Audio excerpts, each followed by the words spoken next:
समझना नहीं है, उनको समझाने के लिए हमारे बीच में आदरणीय डॉक्टर कल्पना आर्या जी हैं, संरक्षक कर्मयोगी महिला एवं सम्मान। मैं बहन जी से आग्रह करता हूँ आए और अपना विषय रखें, और आप सबसे आग्रह करते हैं जोरदार तालियों से बहन जी का स्वागत करें।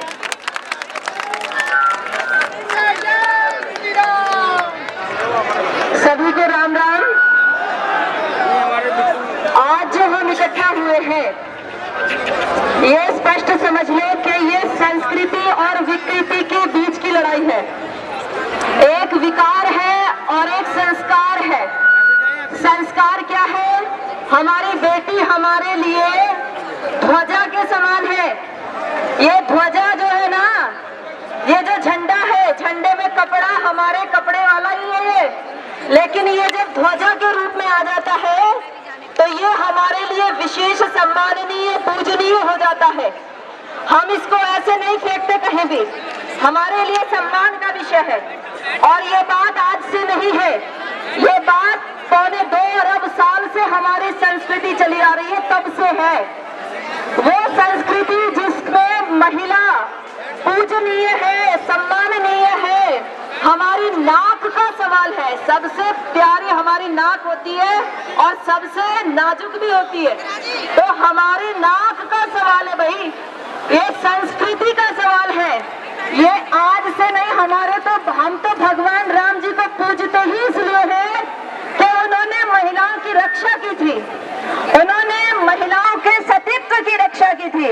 हम भगवान श्री कृष्ण जी को पूजते ही इसलिए हैं, जितने भी हमारे भगवान हैं हम उनको मानते ही इसलिए हैं क्योंकि उन्होंने इस मातृशक्ति की रक्षा की थी। तो हमारी धमनियों में, हमारे रक्त में, हमारे खून में, हमारी हवाओं में महिला को बहुत ऊंचा एक देवी की तरह पूजने का एक हवा में हमारी संस्कृति बहती है, जो महिला को देवी मानती है। लेकिन ऐसी भी विकार है, ऐसी भी विकृत मानसिकता है जो महिला को महिला नहीं समझते। जो लोग महिला को महिला नहीं, अपनी वो खुद अपनी बच्चियों को अपनी बच्ची नहीं समझते, वो इंसान तक नहीं समझने को तैयार है। तो ऐसी विकृत मानसिकता के खिलाफ आज ये सांस्कृतिक लोगों का प्रदर्शन है। ये केवल एक गुड़िया की बात नहीं है, ये ऐसी विकृत मानसिकता के खिलाफ लड़ाई है जो हर समय जब देखो तब हमारी छोटी बच्ची के साथ बलात्कार करने के लिए तैयार रहती है।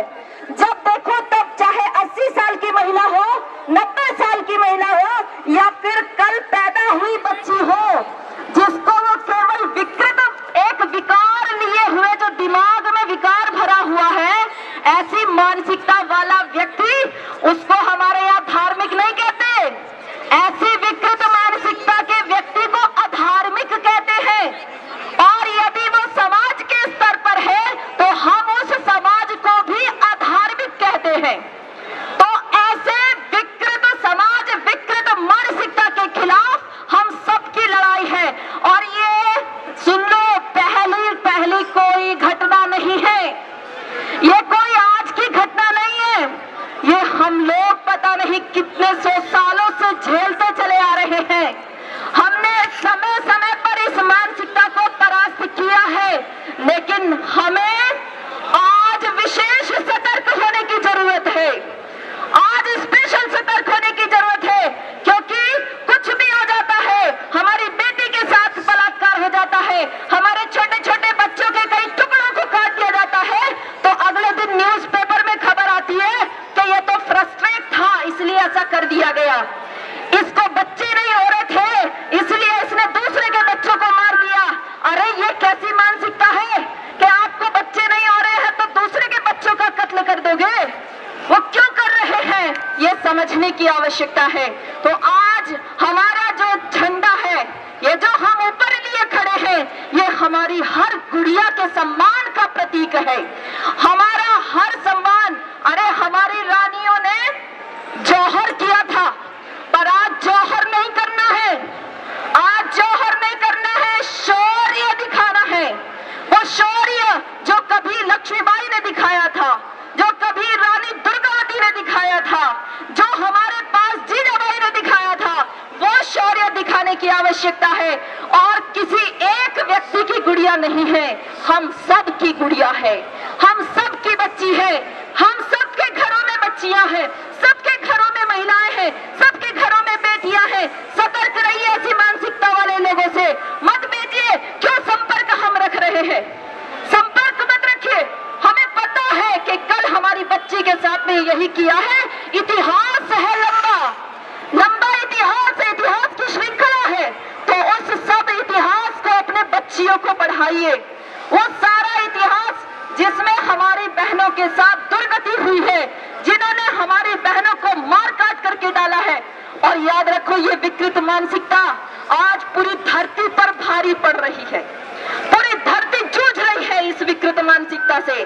वो चाहे यूके में रहने वाला व्यक्ति हो, वो चाहे इजराइल में रहने वाला व्यक्ति हो, वो चाहे म्यांमार में रहने वाला व्यक्ति हो, वो चाहे भारत में रहने वाला व्यक्ति हो, ऐसी विकार से हर मानवता जूझ रही है। तो पूरी मानवता का प्रश्न है, केवल अकेली गुड़िया का नहीं, पूरी मानवता का प्रश्न है कि हम सब लोगों को इकट्ठा होकर के, और ये भारतीय संस्कृति ही है जो महिलाओं के सम्मान के लिए अपना सर्वस्व बलिदान करने के लिए तैयार हो जाती है। ये वो भारतीय संस्कृति है जिसने हमारी बच्चियों को बचाने के लिए अयोध्या से चल करके दो भाई चले और लाखों की संख्या में रावण की लंका का दहन कर दिया। एक व्यक्ति नहीं छोड़ा था, एक व्यक्ति नहीं छोड़ा था। तो वो भगवान कृष्ण है, वो भगवान कृष्ण है जो पूर्व से चलते हैं और द्वारका तक अपनी हर बेटी की रक्षा करते हैं, हर महिला की रक्षा करते हैं। जितने भी मेरे युवा भाई हैं, आप सब अपने गली मोहल्ले का एक एक भाई का थोड़ा उसको जागरूक करने का हिसाब कीजिए। जितनी मेरी बहनें हैं वो सब आपस में जागृति पैदा कीजिए कि हम विकार वाले मानसिक लोगों के साथ नहीं काम कर सकते, हम उनके साथ ट्यूशन नहीं पढ़ सकते, हम उनके घर नहीं जा सकते, हम उनसे कोई व्यापार नहीं कर सकते। कैसे कर ले जब हर पग पग पर धोखा है, हर पग पग पर धोखा है। तो हम इतने धोखे खाने के बाद तो पागल नहीं बनेंगे। तो आज ये सोच करके जाइए, ये प्रतिज्ञा करके जाइए, ये प्रण करके जाइए कि आज की घटना केवल अंतिम घटना होनी चाहिए। इसके बाद कोई घटना हमारे समाज में इस तरह की नहीं होनी चाहिए। सोचो वो छोटी सी बच्ची को कितना दर्द हुआ होगा, उसके दर्द की, उसके पीड़ा की कोई कल्पना कर सकता है? एक बच्ची को जब टुकड़े टुकड़े करके काटा जाता है, कोई उसको 21 बार चाकू घोंप रहा है, कोई 36 बार उसके टुकड़े कर रहा है। सोच सकते हैं कि उसकी पीड़ा क्या हो सकती है? अगर हम लोग उस पीड़ा को अनुभव नहीं कर पा रहे हैं तो हम सब लोग किस श्रेणी में चले जाएंगे? केवल देखने का काम पशु का है। पशु बदला नहीं ले सकता, वो केवल देख ही सकता है। हमारा काम, हम मनुष्य हैं, हमारा काम है देखना, सोचना और उस पर एक्शन लेना और उसका सफाया करना। यदि आपसे ये हो सकता है तो आज के बाद अपने गली मोहल्ला हर प्रकार से जागरूक कर डालिए। नहीं तो हम सब लोग एक दिन ये आक्रोश निकाल रहे, कल दूसरा आक्रोश निकालेंगे, पर अब वो दिन नहीं आना चाहिए कि हमें दूसरा आक्रोश निकालने के लिए फिर इकट्ठा होना पड़े। अब वो दिन नहीं आएगा। हम फिर से कह रहे हैं कि आप रानी लक्ष्मीबाई को पढ़ा दीजिए, आप अपनी बेटी को रानी दुर्गावती को पढ़ा दीजिए, जो जीते जी अकबर के हाथ नहीं आई। उसने कहा कि अकबर के सैनिक मुझे ले जाएंगे, जिंदा ले जाएंगे, कई बार बुला लिया था। वो लड़ रही थी मैदान में, उसने अपने मंत्री से कहा मेरे पेट में छुरी मार दो, मुझे मार दो। मंत्री की हिम्मत नहीं हुई। उस रानी दुर्गावती ने खुद अपनी कटार निकाल करके अपनी छाती चीर डाली, अपनी गर्दन काट डाली। ऐसी ऐसी महिलाएं हमारी हुई है। और याद रखो, वो किरणमयी का इतिहास बताओ अपनी बच्चियों को। नौरोज का मेला लगाया करता था, नौरोज का मेला लगा करके सुंदर सुंदर महिलाओं को ले जाया करता था।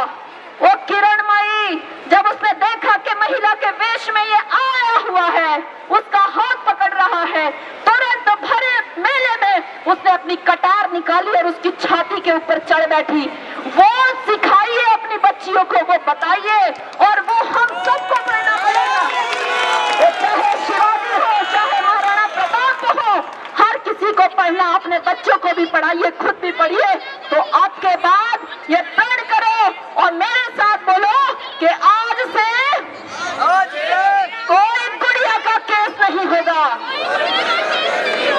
हम किसी दोबारा आक्रोश में सम्मिलित नहीं होंगे। हम आक्रोश यदि ऐसे निकालना पड़े, मेरी बेटी है ना, हमें भगवान राम जी ने बताया, भगवान राम जी ने बताया, क्या बताया? इनसे बाली ने पूछा कि तुमने छिप करके मुझे क्यों मारा, मेरी क्या गलती हो गई थी? भगवान राम ने कहा, अनुज वधू भगिनी सुतनारी, सुन शठ ये कन्या समाचारी, इन्हीं को दृष्टि विलोक ही सोही, ताही वधे कछु पाप न होए। अगर मेरी बच्ची है, मेरी बच्ची के साथ कोई दुष्कर्म कर रहा है, इतनी हिम्मत रखिए। हमें ये संविधान भी कहता है, अपनी सुरक्षा के लिए, अपनी जान बचाने के लिए, अपनी बच्ची की रक्षा के लिए अगर हमें वो सातताई की जान भी लेनी पड़ती है तो हमें लेनी होगी। तो ये भाव अपने मन में पैदा करके रखिए, ये भाव अपनी